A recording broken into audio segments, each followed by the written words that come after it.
The Eternals movie, directed by Chloe Zhao, is a really good movie. Well, it's probably not the greatest Marvel film of all time, but it's better than most people give it credit for. Before I go to the reasons as to why I think The Eternals is actually pretty good, let me just acknowledge the following. Rotten Tomatoes gives it a score of 48% on the tomato meter, though an audience score of 80%. This was around November when the movie was first released in theaters. On IMDb, it's rated as 6.5 stars out of 10, based on almost 250,000 ratings. And in terms of box office revenue, it earned a little over $400 million from a $200 million budget. $400 million is not bad at all for any movie, but since we're talking about Marvel, the MCU, and Disney here, anything that doesn't come close to $1 billion is considered underperforming. Having said all these, I'll give you my reasons why I think The Eternals was great by rebutting some common criticisms about the movie. First common criticism: little to no character development. This one is easy to agree to, with 10 brand new characters and arguably 5 of those who were considered as the main characters. It's difficult for any writer or director to develop characters in a 2.5-hour movie, not to mention introducing another character at the very end who's very popular in the comics. That said, I still think that there was enough character development in the film, but not in the traditional sense. You see, the MCU takes very big pains in bringing or showcasing even just a single brand name character, as it did with Captain Marvel and Shang-Chi, and this tradition goes way back to how it introduced Iron Man, Captain America, and Thor, the big three. For the Eternals, we have to look at as it showcasing not necessarily one singular character.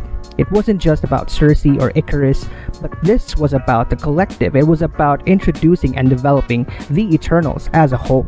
This collection of characters, while individually their development throughout the movie was a bit compromised, as a whole they went through the changes themselves. And at first, they were the good guys, then you learn that there's some conspiracy, and then there's this internal conflict within their team, which would then translate to internal conflict of the singular character if this was any ordinary movie.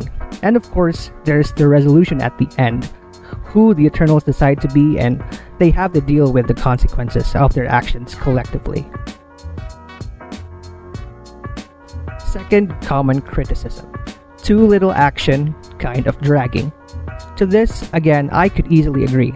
However, let me throw out the COVID excuse out there. Could they have done some reshoots or additional scenes for more action? They probably could have.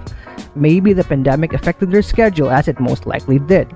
I know it's a lame excuse, since COVID's sometimes being used like the dog ate my homework excuse in some situations, but I'm putting it out there. The pandemic probably held them back in terms of shooting fight scenes. Third common criticism: wasted opportunities. Okay, so The Eternals, being a Marvel Cinematic Universe movie, could have leveraged the connections that already existed. Timelines, maybe a funny cameo here and there, a plot device that could have had something to do with the whole MCU. Some say they could have done their own snap scene, showing where the Eternals were when either Thanos or the Hulk snapped and people disappeared or spontaneously came back. But all we got was a mention from Salma Hayek's Ajax. My rebuttal to the wasted opportunities argument is self-containment. Like WandaVision, there was supposed to be a Doctor Strange cameo. The production team thought it best to concentrate the audience's attention to the Scarlet Witch instead of Doctor Strange stealing some of the spotlight. And The Eternals, although it connects to everything Marvel is trying to build on with future projects, is self-contained.